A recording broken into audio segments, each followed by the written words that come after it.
This one's going to be a good one. Today we have in the studio John Cecillian Jr., Junior. That's right. Yep. founder and CEO of Cecilian. Am I even pronouncing that correctly? Cecilian, like the pizza with a C. You've got it. I'm getting hungry already. Yeah, there it is. John was commenting on an AI thread in LinkedIn, and most people, they give an emoji, or they're like, "Good job, I like it." I think it's like the AI automated responses just to increase their engagement score. But John had some more insightful thoughts, and I was like, okay, this shouldn't just stop here. We should bring you on the podcast. And first, John, just give us a quick background on your company, what you do, just as we dive into this topic of AI and technology adoption. Obviously, there's a reason why people should pay attention to your thoughts on the subject. Yeah. So I'm the CEO and founder of a vertically integrated SaaS company called Cecilian Partners. We sell software as a service to production home builders and community developers all over the country. And obviously all of our strategy is informed with data. And so we have a strong opinion in and around how AI or machine learning can help benefit our category or not.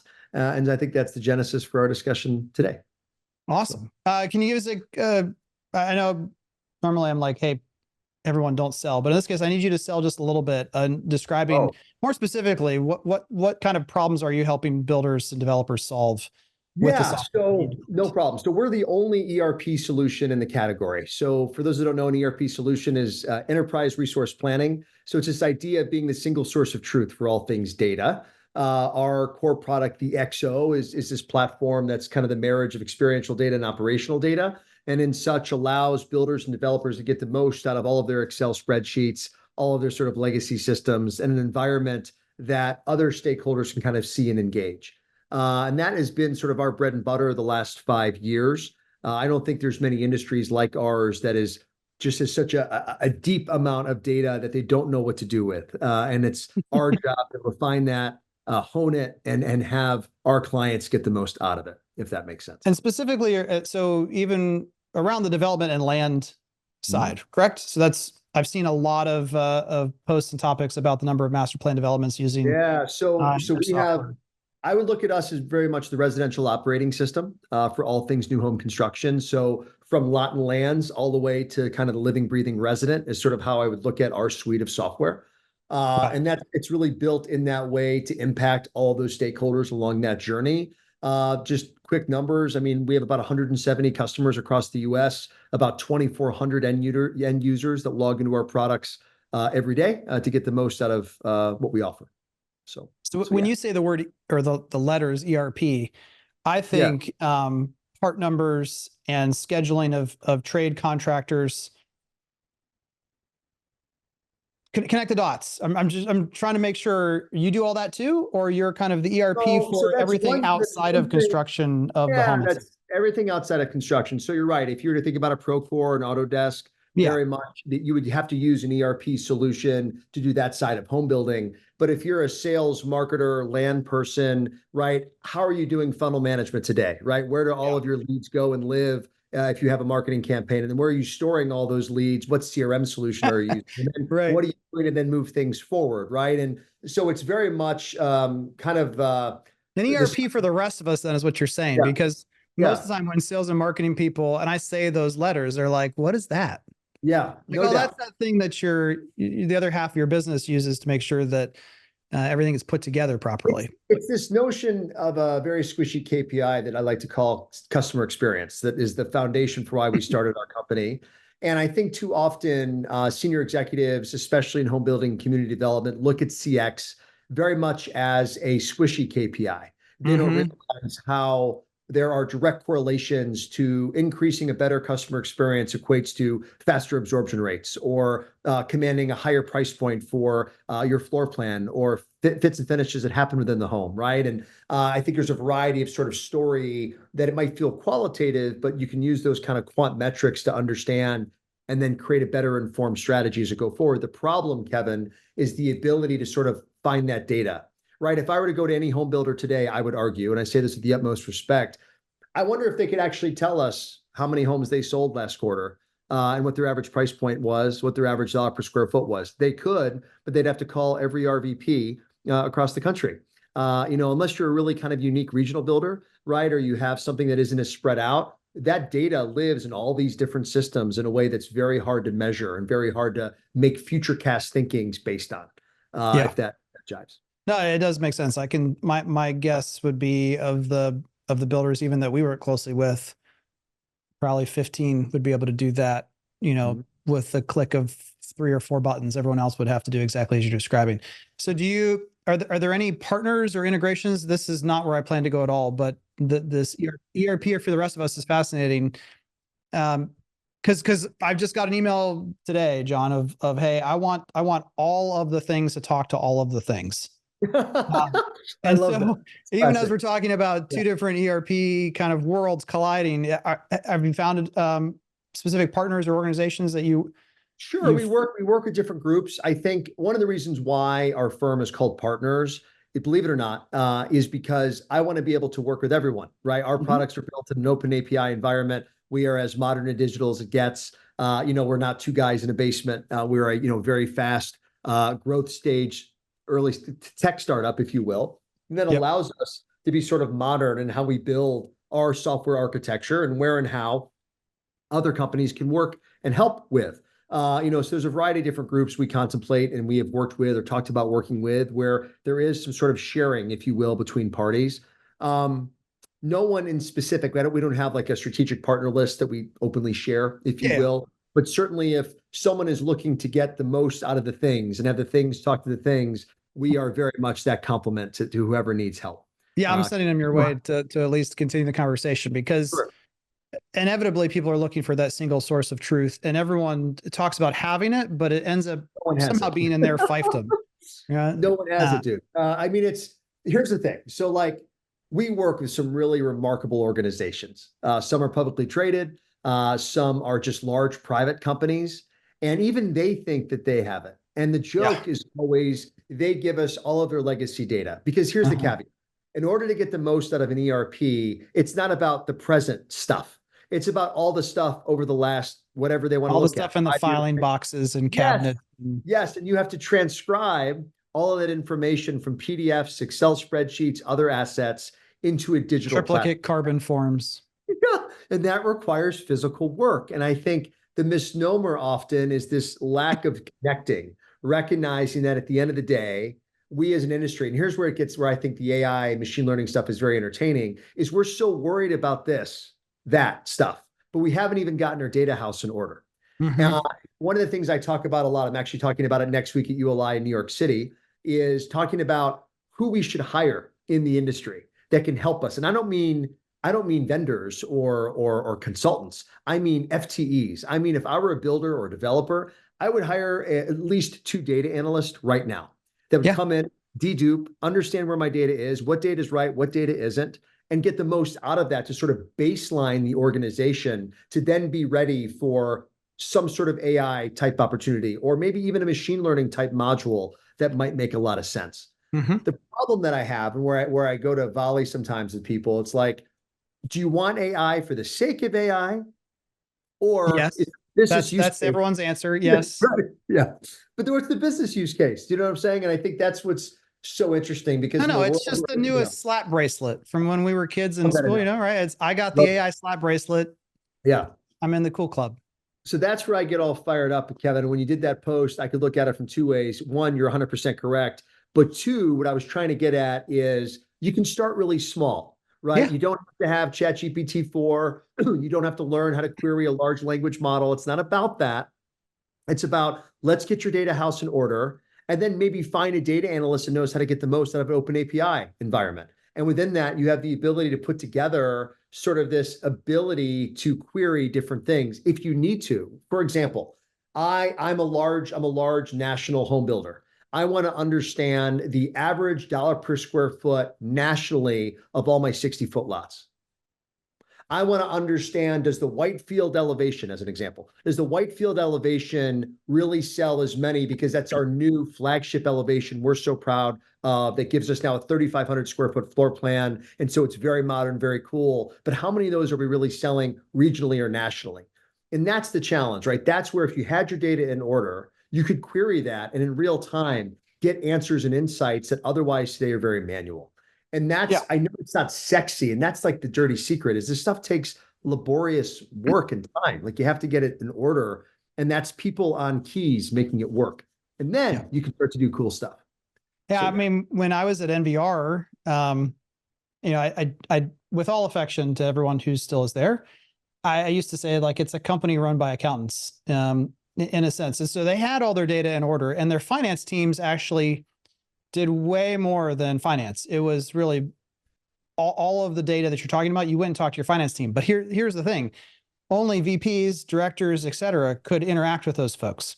Sure, I get So that. what you're talking about is it's not that this stuff hasn't been around. I'm sure your company and others like it are giving better interfaces, better experiences, and faster ways to both input and get data out. But it's also making it available to more people within the organization. So it's not just you got to knock on the corner office, hope they're in. Like, hey, could you ask Steve in accounting to run that thing for me and get it tomorrow? Yeah, totally Let's with just you. let's just get it available to everyone all the time. Yep. I think that's a perfect use case example and one that we still see today.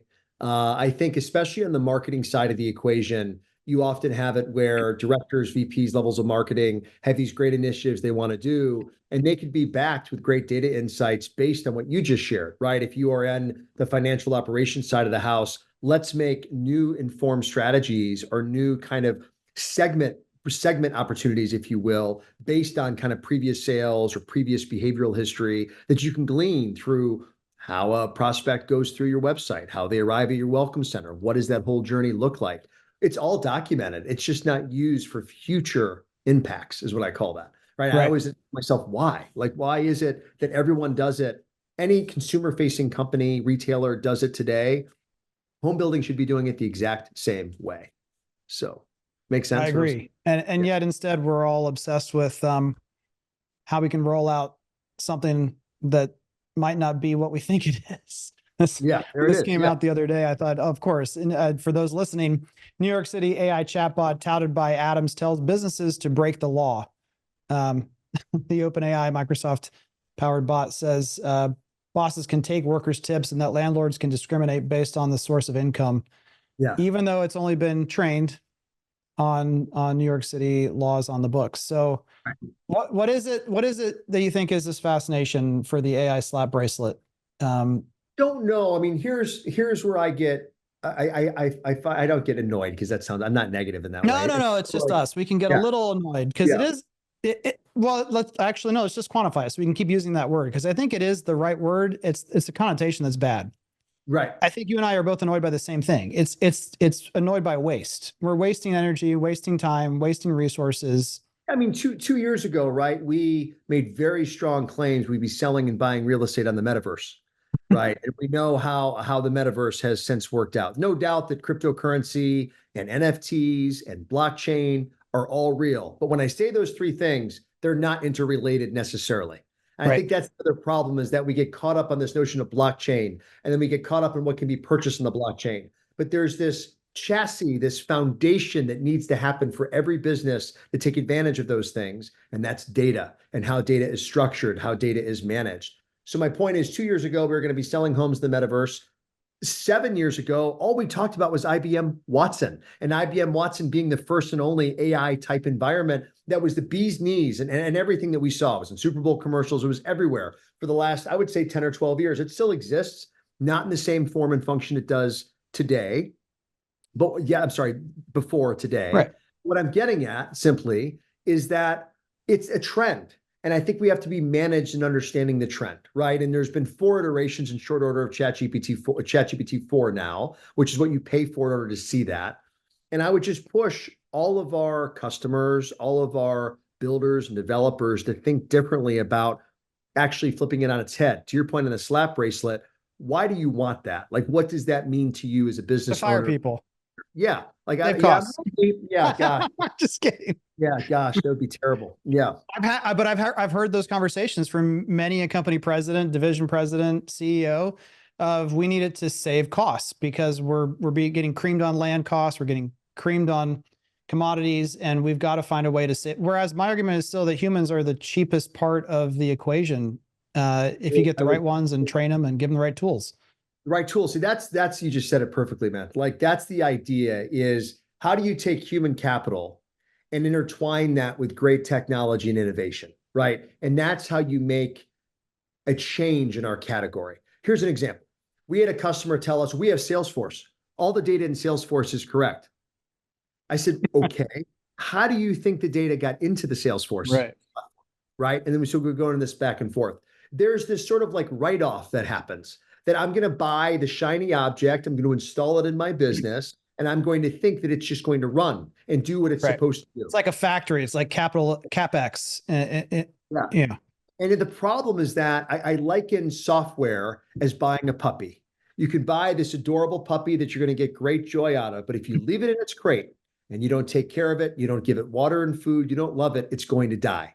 Software is the same thing. And it's why so many industries starve on these legacy systems that they refuse to understand how to either upgrade, modify, pivot, whatever that is. It's based on the fact that like it takes people to engineer these products, maintain these products, is the puppy analogy, full circle, and ensure that you're getting the most out of what you put in. And I think that's the challenge that we're dealing with that I see firsthand every week, Kevin, is this dynamic that we're missing the point.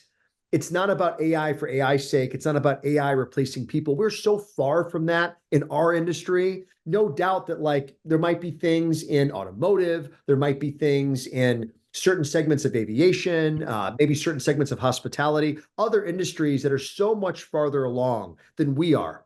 Here's an example. 2019, pre-COVID, Harvard Business and McKinsey did a research study in and around all things technology adoption, leaders versus laggards, I think was the name of the article.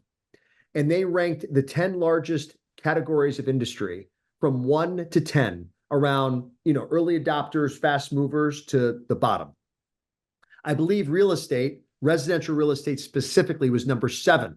Agriculture was above residential real estate, right? 5 years ago. Yep. My point is that we have so much work to do to get to baseline before we start giving ourselves the golden stickers and the slap bracelets and all the things that say we've adopted the new normal. Because what happens when you bolt on modern product onto legacy systems or modern product onto the lack of sort of operational behaviors that are required to get the most out of data, technology, and human capital, yep, you fail. You fail miserably and you lose more money than you ever could imagine. And that's my fear. That's kind of my warning, if you will, to our category specifically. I just wanted to get your take because I think it really has a lot to do with the level of sophistication of C-level people, meaning when you start talking about the need to get your data in order and all that, their eyes roll back in their head. They're like, when am I getting my return on my investment on this? Right. And so there's this disconnect between resources and authority to greenlight a project and understanding of everything that goes in it. Right. And the people on the ground level, because and that's why one of the things I've written a lot about is this idea, and I just saw 3 job postings this past week from different top 50 builders, which made me excited, for a marketing technology position. Someone in-house who's leading efforts and is not a marketer, kind of classically trained, who's trying to learn technology and is not a technologist but someone who's kind of from the beginning, or at least has had both feet, a foot in each world, kind of direct this stuff. Because when you start talking about data integrity and data lakes and everything related to getting that house in order, it's not, to me, comparable with trying to teach a traditional marketer how to use Google Ads. Right. It's magnitudes of order more difficult, and it's like building a giant Jenga tower. Especially if there's existing, like just starting a whole new, $5 billion development company tomorrow. And in a lot of ways would be easier knowing how to build this to get the data you want from the beginning versus going into a $5 billion company that's been around for 50 years. 100%. I mean, it's why if you look at the top 13 public home builders, only one has a CTO, and that's Lennar. And then Toll Brothers has a CIO. But no one else has a CTO. Oftentimes, you sort of have said it, the chief marketing officer is given this sort of green light to make technology decisions or innovation decisions, because too often the shareholders or the board of directors or the CEO thinks that like digital is the same as marketing. And sure, there's a level there, but digital and tech and data are 2 separate groupings, and like all of that needs to come together. And I would just say that like it'd be a marketer's dream to be a director level or VP level of marketing and have sort of an analyst to your right or left that helped you understand, hey, I'm doing this brand new campaign. I want to understand what's in my database and who I can market to and what engagement looks like. And Yeah. that's where things like Google AdWords or SEO and other things start to really come to life, And I think that's something that we as an industry struggle with. It's really refreshing to hear that you said there's 3 that you saw, but no doubt that's a great place to start. But these data analyst role, Kevin, I mean, they're not, all respect to my data analysts out there, but these are not big time salaried roles. That's my point. We could start small. Yeah. You could bring in someone even, 5 years out of But college. who's going to tell them what to do? Touche. That's Yeah, that is the other problem. Yeah, no because doubt. there's so much data everywhere. Someone's got to help them clarify. And that's where I'm saying there is this giant gap, and maybe they just need to talk to you and people like you more. But that's where I'm like, I do know people who have hired data folks, and they're just going around catching all the data that already exists. And a lot of times there's this other field or piece of data that needs to begin getting captured like yesterday in order to put things together. And they're 2 years down the road. Oh yeah, I was just picking up all the pieces that I saw other people dropping. You and I should have like a beer together and talk about this stuff because I feel like we could go all day. Yeah, I mean, you're right, and I think that's part of the struggle. I mean, it's one of the reasons why I like a lot of your content because I do think there's an awareness piece that's happening here, right? It's about really trying to educate the category because again, you can't. I use the analogy people use this all the time: crawl, walk, run. That is what our category desperately needs. And to your point, there's very few industries that have as much first-party data as we have. The amount of things we can do within sort of all the compliances and securities that exist within data management, we could do it, anonymize, understand. I mean, as a marketer, it's a marketer's dream. Yeah, and well, I know you're probably running short on time, so I'll kind of toss it out with this, and I think some of your products might be able to help or already are helping in this. Is that my argument too has been that LenX through Lennar is kind of the first group of people who at scale have said the house itself is the platform, and the opportunity. And when you do that beyond the house, it's the relationship and the understanding of more than anyone else. We probably know what they likely need next. Even before the platform is fully put together. And there's a lot of ongoing revenue opportunity through creating as close a relationship as possible instead of here's your keys. Please don't call our warranty department. But if you do, we'll have a chat bot answer you. Give us all 10. Here's your binder. Yeah, I understand that all. Yep. That's awesome.